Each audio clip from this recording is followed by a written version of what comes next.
These three under-the-radar players are off to a really strong start, and not only do I think they're going to sustain some of the gains they've made from 2025 to 2026, I think they're going to put together some really strong seasons and help their teams either A, reach the postseason, or B, go on a deep playoff run. My name is Ryan Garcia. This is my YouTube channel. If you guys like this baseball content, make sure you like, subscribe, and turn on that notification bell. We'd really appreciate it if you joined us here on this YouTube channel. You can follow my social medias on Instagram, TikTok, and Twitter. You might be going, is that the guy from Fireside Yankees? That is the guy from Fireside Yankees, and you should subscribe to Fireside Yankees and also check them out as well. And without further ado, let's jump straight into today's video. Let's start and get the homer stuff out of the way. Will Warren, I'm buying the Will Warren breakout in 2026. Couple of key indicators here. Number one, Stuff Plus is up a decent bit, not by enough to make it say to necessarily say that he's like dramatically changed his pitching profile, but he's shifted himself over a little bit. He's created a much wider release point, and as a result, he is a absolute demon with called strikes. Now, last year, he also had a very high called strike rate, but I'm a believer that this is a pitcher who has found it. Some of the key changes that Warren has made from a usage standpoint, let's jump over here to StatCast Baseball Savant.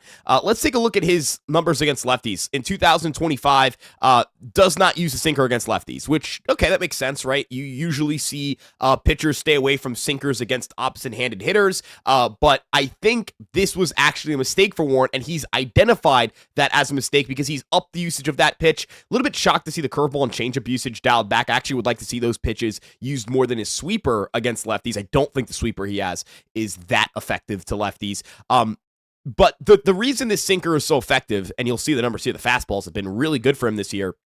Secondary stuff, especially the sweeper, not so much. His sinker has so much natural tail to it, and this incredible, 17 inches of run is ridiculous. But what it allows him to do is it allows him to get a lot of these stolen strikes in the zone, and we're going to pull up the illustrator here to kind of illustrate the point I'm making, but he's getting a lot of these called strikes to lefties that he previously wasn't. And it's a really effective pitch. Like the front hip sinker is, I think, the most underrated pitch in baseball. It's visually very appealing, but it actually is highly effective when you can pull it off. It is incredibly difficult to pull off, but this is where all of his sinkers to lefties kind of end up. And that's if you stand from a left-handed side and you see, a pitch that's looking like it's going to hit your elbow and then it tails back in, or it looks like it's going to end up inside and it tails back in. It's really hard to pull the trigger on that pitch. And you look at the numbers against lefties. He's not elite against lefties, but he's got a really high striker rate. It's 30.5%, 8.5% walk rate, really high home runs per 9, but this is also really high home run to fly ball rate. Look at his home run to fly ball rate in his career, compare it to previous seasons. I don't think this is going to hold up. He is significantly better against lefties, even with that high home run rate. Look at the slash line. Just compare the slash lines, compare the results, compare the underlying numbers. You're not going to get to see this necessarily. I can zoom out a little bit so you guys can. But that 292 xFIP compared to 466 the year prior, Will Warren looks like he's got the lefty thing not figured out per se, but it's not as extreme as years past. Strikeout rate looks good. Ground ball rate looks good. Still is going to allow a decent amount of loud contact. That's what I kind of expect. Isn't generating a ton of swing and miss, but that's, again, because he's such a called strike machine. I know there are issues with whether he can pitch deep into games or not. I'm not too concerned about that if he's able to execute the sinker. He's pitching some cold weather. We're seeing the velo jump a little bit. I'm just a big believer that Will Warren is finding his rhythm in this world, much like Clark Schmidt did in 2024 and 2025. Unfortunately, injuries derailed a lot of that breakout, but the Yankees are really good at pitching development. I think Warren, visually speaking, you can see why hitters can be frozen by his stuff, and I believe he's found it. I don't think he's a 2.49 ERA guy, but some of these projections here, 3.9 ERA the rest of the year, I'm going to bet on that. I would look at that number rest of the year and say, I think that's where he ends up. And if he ends up putting up a 3.7 ERA, which is roughly what this would mean, like a 3.7 ERA, 116 innings pitched, somewhere in that range.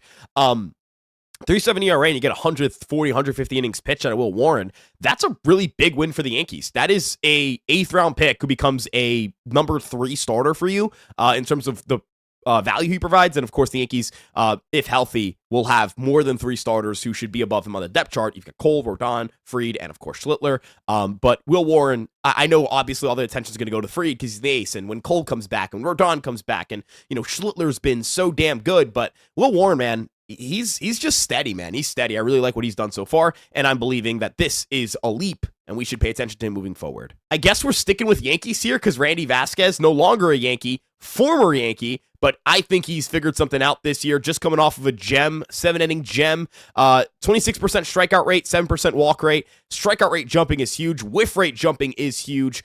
Look, he's allowing more damage contact, and that is a concern. I don't know if he's going to hold this 3.6% home run to fly ball rate. That 1.88 ERA is kind of fugazi, whatever you say it. But the underlying numbers here, that 3.44 expected FIP, that 3.35 skill interactive ERA. We look at the Savant chart here, or Savant page here. I know there's a lot of loud contact. I don't think that's necessarily a signal of anything. I just think that just can happen. Like, we're in small sample size territory.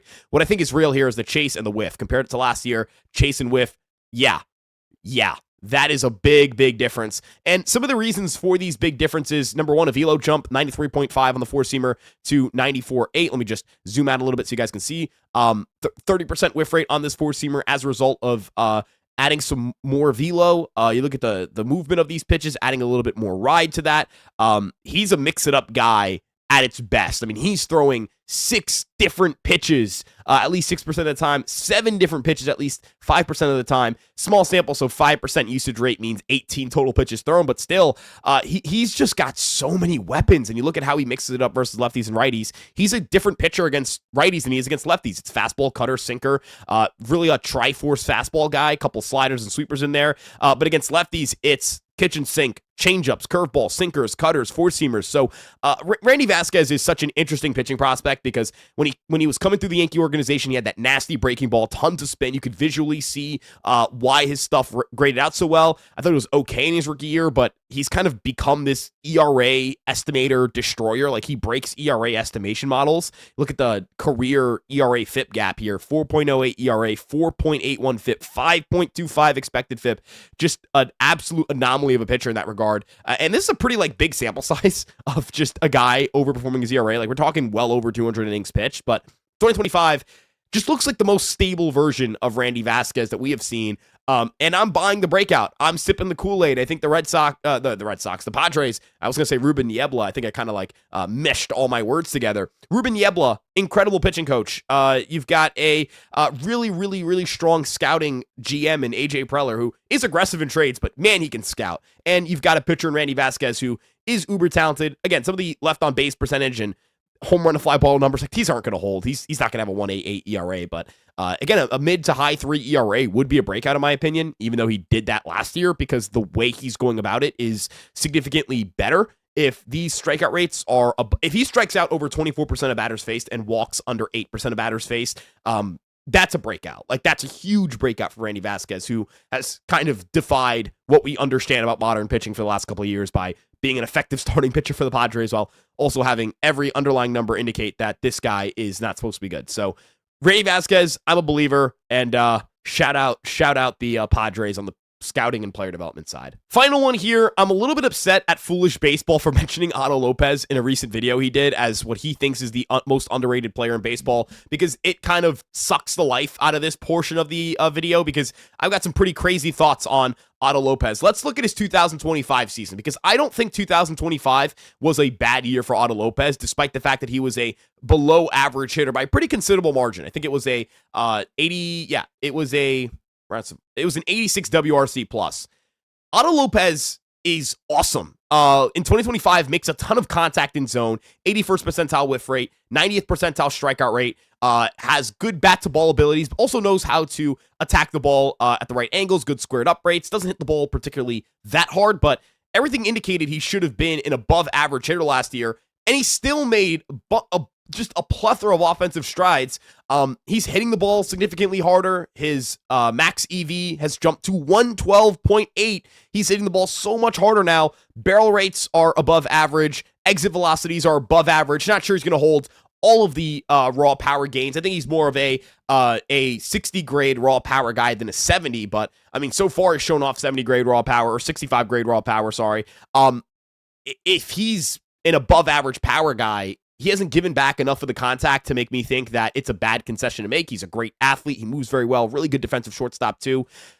This guy could be a top 10 player at the position. He could be a very easy top 10 player at the position. Last year, he hit 15 home runs in 143 games. This year, I think he can hit, 18, maybe 20 home runs. Like, this is the player he could be. He could be a 20 home run hitter who steals around 15 bases, plays really good defense at shortstop, and has a WRC plus in the 110, 115 range, hits around 280 for you. That's a 4.5 win player. Like, that's a really damn good ball player. And I think that's where we're trending with Otto Lopez. I think he's a really damn good ball player. And I might have sold the stolen bases or undersold a little bit. Maybe you can get to that 20 mark again. I'm just not sure how aggressive he'll be on the bases and where he's sitting in the lineup. I'm not gonna lie. I'm not exactly sure what his stolen base tendencies are gonna look like this year. 2025 was a little less aggressive because he got caught. 2024 more aggressive. I know you'll kind of look at, hey, he attempted 21 steals versus 24. It's not that big of a difference, but it's 117 games versus 143 games. Massive difference in aggression. He's a really, really good player. Like, I think he's the best player on this list that we talked about. I think Warren and Vasquez are like, hey, they could be number 3 starters maybe, and that would be awesome. That's a breakout. For Otto Lopez, it's like, hey, he could be the starting shortstop for the National League in the All-Star game. Like, that's what I'm talking about. And we look at the wins above replacement here. Shortstop so far. Ellie De La Cruz might be the runaway favorite. He has like the better counting stats, and like we don't vote on defense in All-Star games. I might advocate for that, but I understand the consensus does not. And that's fine. No problem with that. But I think he's got a chance. Like, I think he's got a real chance. I think he's a really, really damn good ball player. Again, I love Otto Lopez. I think he's a great player. The combination of contact and power is awesome. He's 27 years old. He would not be the first 27-year-old to ever break out. And I think this is a guy who could be a really damn good ball player for the Marlins. And they've got something really special forming on the position player side. Quick standings check here. They're 2 under, but they're in the wild card race because a lot of teams in the National League aren't very good. I know the D-backs, Dodgers and Padres tied first place. Wow. I know that there's going to be the National League Central is great, but don't think all these teams are going to stay hot. And also, you're 4 games back of the Cubs and Cardinals and Brewers, and you're a couple games back from the Diamondbacks and Pirates. Like, I'm not particularly convinced that they should be panicking. I think this is a good team. Like, I think the Marlins have good pieces. You look at their offense on the season; it's above average, like above average offense for Los Miami Marlins. I'm not sure I can remember the last time the Marlins were a good offensive team. They're an excellent base running team. They're the best base running team in baseball. Pitching wise, there are a lot of troubles here. I know this has become just like a Marlins portion of the show, but I'm a big fan of Otto Lopez, and I think the Marlins have a top 10 shortstop in Otto Lopez. Like, I think that's where he's going to finish this year. And honestly, I'll be disappointed if he doesn't finish with like a 4 wins above replacement. That'll be kind of disappointing for me. So let me know what you guys think in the comment section below. Which of these breakout players do you believe in? Which ones do you not believe in?